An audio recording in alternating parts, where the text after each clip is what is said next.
Star 11માં એકવાર ફરીથી આપ સૌ મિત્રોનું સ્વાગત છે। મોટા ભાગના યુઝરોને હંમેશા પ્રશ્ન હોય છે કે અમુક લોકોની ટીમ હંમેશા ટોપ ટીમમાં હોય છે અને મારી ટીમને સારા પોઈન્ટ નથી થતા। મિત્રો, કોઈ પણ કામ હોય, મહેનત કરવાવાળા હંમેશા જીતતા હોય છે। જે કામમાં તમે દિલથી મહેનત કરો એ કામ હંમેશા સફળ થતું હોય છે।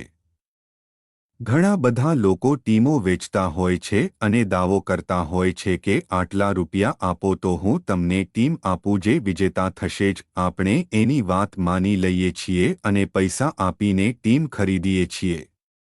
તમારો સૌનો અનુભવ હશે કે એ વેચાતી લીધેલી ટીમ વિજેતા થતી જ નથી। આપણે ભૂલી જઈએ છીએ કે જો કોઈ પાસે એવી ટીમ હોય અને એને ખબર હોય કે આ ટીમ વિજેતા થશે જ તો એ માણસ 100થી 200 કે 500 રૂપિયામાં આપણને ટીમ શા માટે આપે? પોતે જ વિજેતા ના થઈ જાય।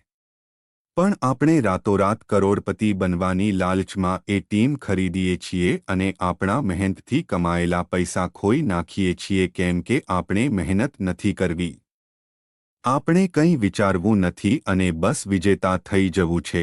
બસ આ જ ફરક છે કે ઘણા લોકોની ટીમ હંમેશા ટોપ પર હોય છે અને ઘણા લોકોની ટીમ હંમેશા ઓછા પોઈન્ટ વાળી રહી જાય છે।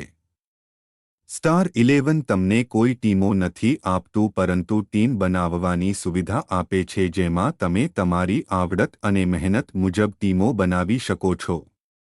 ઘણા લોકો ટીમો બનાવતા પહેલા રિસર્ચ કરે છે કે કયા ખેલાડીને ટીમમાં લેવો, કયા ખેલાડીને ટીમમાં ના લેવો, કોને કેપ્ટન બનાવવો, કોને વાઇસ કેપ્ટન બનાવવો, ટીમનું કોમ્બિનેશન કેવું રાખવું વગેરે। ગમે તે ખેલાડીને પસંદ કરી લેવા, ગમે તેને કેપ્ટન અને વાઇસ કેપ્ટન બનાવી દેવા અને ટીમ બની ગઈ। એવું ના હોય મિત્રો। આવું કરવાવાળા લોકો હંમેશા હારતા હોય છે પછી એ ટીમ હોય કે કોઈ પણ કામ હોય। કેમ કે જે કામ તમારે કરવાનું છે એની જાણકારી જ તમારી પાસે ના હોય તો એ કામ સફળ કઈ રીતે થઈ શકે? તો હવે તમને પ્રશ્ન થશે કે મારે મહેનત કરવી છે અને સારી ટીમો બનાવવી છે પણ કઈ રીતે? મિત્રો, સ્ટાર 11 અહીં તમારા માટે રિસર્ચ નામનું નવું ફીચર લઈને આવ્યું છે જે તમને વધારે સારી ટીમો બનાવવા માટે મદદ કરશે। સૌપ્રથમ તમારી ભાષા પસંદ કરી લો જેથી તમે બધી વિગતો બરાબર સમજી શકો। અહીં અમે તાજેતરની ડ્રીમ ટીમોનો ડેટા બતાવીએ છીએ। હવે ડ્રીમ ટીમ શું છે તો તમને ખબર જ હશે। ના ખબર હોય તો ડ્રીમ ટીમ એટલે એવી ટીમ કે જેના સૌથી વધારે પોઈન્ટ હોય, એનાથી વધારે કોઈ ટીમના પોઈન્ટ ના હોઈ શકે। આપણે ટોપ ટીમોમાં દરેક મેચની ડ્રીમ ટીમ બતાવીએ છીએ અને તેનું વિશ્લેષણ પણ કરેલું હોય છે જેમાં કઈ ક્રેડિટના કેટલા ખેલાડી હતા, કયા સિલેક્શનના કેટલા ખેલાડી હતા, બોલર કેટલા હતા, બેટ્સમેન કેટલા હતા વગેરે। તમે મેચમાં ટીમો લગાવી હોય કે ના લગાવી હોય પણ જો તમે ડ્રીમ ટીમ, વિજેતા ટીમનું એ વિશ્લેષણ જોતા રહો તો તમને ઘણી બધી બાબતો જાણવા મળશે કે મોટાભાગે કેવી ટીમો વિજેતા થાય છે। અહીં રિસર્ચ મેનુમાં આપણે આવી ડ્રીમ ટીમોનો ડેટા બતાવીએ છીએ જે તમને એ સમજવામાં મદદ કરશે કે મોટાભાગે કેટલી ક્રેડિટ, કયા સિલેક્શનવાળા ખેલાડીઓ ડ્રીમ ટીમમાં લીધેલા હતા, કયા પ્રકારનું કોમ્બિનેશન સૌથી વધારે વાર ડ્રીમ ટીમમાં છે, કઈ ક્રેડિટવાળી ટીમો ડ્રીમ ટીમ બની છે વગેરે। તો ચાલો આપણે ફટાફટ ડેટા સમજી લઈએ। અહીં સૌપ્રથમ લિમિટ નામનું મેનુ આપેલું છે જેમાં તમે તાજેતરની 100 ટીમોથી લઈને 3000 ટીમો સુધી પસંદ કરી શકો છો। ડિફોલ્ટ રીતે અહીં 1000 ટીમોનો ડેટા દેખાય છે પરંતુ તમે તમારી પસંદ મુજબ તેને બદલાવી શકો છો। બાજુમાં અહીં સિરીઝ મુજબ ડેટા ફિલ્ટર કરવાનો વિકલ્પ પણ આપેલો છે જેમાં કોઈપણ સિરીઝ પસંદ કરી શકો છો। જો ના કરો તો અહીં તમામ સિરીઝનો ભેગો ડેટા બતાવે છે।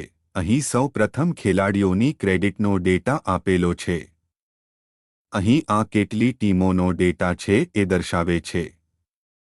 અહીં કુલ 4 કોલમ અને 11 લાઇનમાં ડેટા આપેલો છે।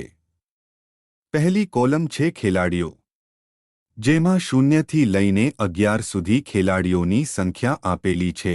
બીજી કોલમ છે 8 થી 10 મતલબ 8 થી 10 ક્રેડિટ, પછીની કોલમ 7 થી 7.5 ક્રેડિટ અને સૌથી છેલ્લી કોલમ છે 7 થી ઓછી ક્રેડિટ। ચાલો હવે આ ક્રેડિટના ડેટાને સમજી લઈએ। પહેલી લાઇનમાં ખેલાડીઓની સંખ્યા 0 છે, 8 થી 10 માં 4 છે, 7 થી 7.5 માં 6 છે અને 7 થી નીચે 147 છે। એનો મતલબ એવો થાય કે 8 થી 10 ક્રેડિટ વાળા 0 ખેલાડીઓ હોય એવી 1000 ટીમોમાંથી માત્ર 5 ટીમો ડ્રીમ ટીમ બની છે।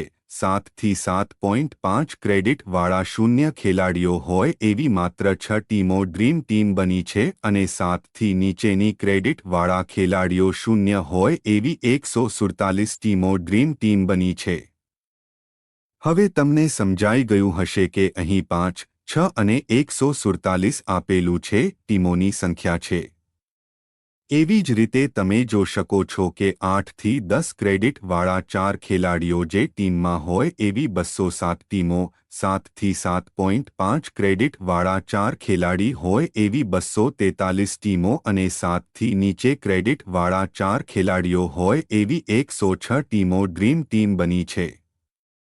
એ જ રીતે તમે કઈ ક્રેડિટ વાળા કેટલા ખેલાડીઓ વાળી ટીમો ડ્રીમ ટીમ બની તે જોઈ શકો છો। અહીં તમે જોઈ શકો છો કે 8 થી 10 ક્રેડિટ વાળા 3 ખેલાડીઓ વાળી 139, 4 ખેલાડીઓ વાળી 207, 5 ખેલાડીઓ વાળી 177, 6 ખેલાડીઓ વાળી 194 અને 7 ખેલાડીઓ વાળી 116 ટીમો ડ્રીમ ટીમ બની છે। બીજા બધા ખેલાડીઓ વાળી બહુ ઓછી ટીમો ડ્રીમ ટીમ બની છે। એનો મતલબ એમ થાય કે જો તમે 8 થી 10 ક્રેડિટ વાળા 3 થી 7 ખેલાડીઓ વાળી ટીમ બનાવો તો તમારી ટીમ વધારે સારી થઈ શકે અને જો તમે 8 થી 10 ક્રેડિટ વાળા 0 થી 2 કે 8 થી 10 ખેલાડીઓ તમારી ટીમમાં સામેલ કરો છો તો તમારી ટીમો ખરાબ થશે। એ જ રીતે 7 થી 7.5 ક્રેડિટ વાળા 3, 4 અને 5 ખેલાડીઓ ટીમમાં હોય એવી 210, 243 અને 212 ટીમો ડ્રીમ ટીમ બની છે। એટલે તમે આટલા ખેલાડીઓ વાળી ટીમ બનાવો તો તમારી ટીમ સારો સ્કોર કરી શકે। એ જ રીતે 7 થી નીચે ક્રેડિટ વાળા 1, 2 અને 3 ખેલાડીઓ વાળી 237, 281 અને 175 ટીમો ડ્રીમ ટીમ બની છે। એટલે તમારે એ મુજબ ખેલાડીઓ વાળી ટીમ બનાવવી જોઈએ। આપણા એઆઈ ટીમ જનરેટરમાં આપણે આ મુજબ જ સેટ કરેલું છે।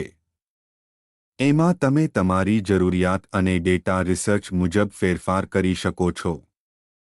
અહીં એ જ રીતે કયા સિલેક્શન ગ્રુપના કેટલા ખેલાડીઓનો ઉપયોગ ડ્રીમ ટીમમાં થયેલો છે એનો ડેટા આપવામાં આવેલો છે। અહીં તમે જોઈ શકો છો કે 50થી ઉપર સિલેક્શનવાળા 5 ખેલાડીઓ વાળી 170, 6 ખેલાડીઓ વાળી 268, 7 ખેલાડીઓ વાળી 250 અને 8 ખેલાડીઓ વાળી 144 ટીમો વિજેતા બની છે।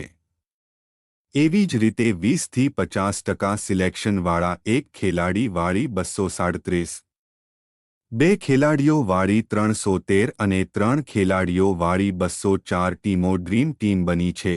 20%થી ઓછા સિલેક્શનવાળા 1 ખેલાડી વાળી 169, 2 ખેલાડી વાળી 272 અને 3 ખેલાડીઓ વાળી 279 ટીમો ડ્રીમ ટીમ બની છે। એનો મતલબ એમ થાય કે આપણે 50%થી વધારે સિલેક્શનવાળા 5 થી 8 ખેલાડીઓ, 20થી 50% સિલેક્શનવાળા 1 થી 3 ખેલાડીઓ અને 20%થી ઓછા સિલેક્શનવાળા 1 થી 3 ખેલાડીઓ લઈને ટીમ બનાવીએ તો આપણા જીતવાની તકો વધી જશે। હવે ટીમ કોમ્બિનેશનને લાગતો મહત્વનો ડેટા જોઈએ તો અહીં તમે જોઈ શકો છો કે 5 થી 6 કોમ્બિનેશન વાળી 282 ટીમો ડ્રીમ ટીમ બની છે। 6 થી 5 કોમ્બિનેશન વાળી 272 ટીમો ડ્રીમ ટીમ બની છે। એટલે કે આ બંને કોમ્બિનેશનનો ઉપયોગ કરીએ તો આપણી ટીમો વધારે સારી ટીમો બની શકે। એ જ રીતે જો 9 થી 2 અથવા 2 થી 9 જેવા કોમ્બિનેશન વાળી ટીમો બનાવીએ તો આપણા હારવાના ચાન્સ વધી જશે। છતાં પણ ટીમ કોમ્બિનેશન કઈ બે ટીમો વચ્ચે મેચ છે તેના પર આધાર રાખે છે। મજબૂત ટીમના વધારે ખેલાડીઓ અને નબળી ટીમના ઓછા ખેલાડીઓ વાળી ટીમ મોટાભાગે વિજેતા થતી હોય છે, એટલે તમારે એ પણ ધ્યાનમાં રાખવું જોઈએ. હવે ટીમ ક્રેડિટને લગતો ડેટા જોઈએ તો તમે જોઈ શકો છો કે 83 ક્રેડિટ વાળી 58 ટીમો ડ્રીમ ટીમ બની છે, એ જ રીતે 85 ક્રેડિટ વાળી 57 ટીમો ડ્રીમ ટીમ બની છે. 90થી વધારે ક્રેડિટ વાળી બહુ ઓછી અને 75થી ઓછી ક્રેડિટ વાળી પણ બહુ ઓછી ટીમો ડ્રીમ ટીમ બની છે, એટલે જો તમે 80થી 90 ક્રેડિટ વાળી ટીમો બનાવો તો તમારા જીતવાના ચાન્સ વધી જશે. ખેલાડીના પ્રકાર અંગેનો છેલ્લો ડેટા જોઈએ તો અહીં તમે જોઈ શકો છો કે વિકેટકીપર 1, બેટ્સમેન 3, ઓલરાઉન્ડર 3 અને બોલર 4 હોય એવી 60 ટીમો વિજેતા થઈ છે, તો આપણે આ પ્રકારે કોમ્બિનેશન કરીએ તો વધારે સારી ટીમ બની શકે. એવી જ રીતે વિકેટકીપર 4, બેટ્સમેન 2, ઓલરાઉન્ડર 3 અને બોલર 1 હોય એવી 1000 પૈકી માત્ર એક ટીમ ડ્રીમ ટીમ બની છે, એટલે ખેલાડીઓનું આવું કોમ્બિનેશન બનાવવાનું ટાળવું જોઈએ. આશા રાખીએ છીએ કે તમને રિસર્ચ ડેટા સારી રીતે સમજાઈ ગયો હશે. મિત્રો, સ્ટાર 11માં ઘણી બધી સુવિધાઓ આપવામાં આવેલી છે. એપ્લિકેશનને સારી રીતે સમજી લો. કોઈ મૂંઝવણ હોય તો અમારો સંપર્ક કરો, મહેનત કરો અને પછી ટીમો બનાવો તો ચોક્કસ તમને સારું પરિણામ મળશે. ધન્યવાદ.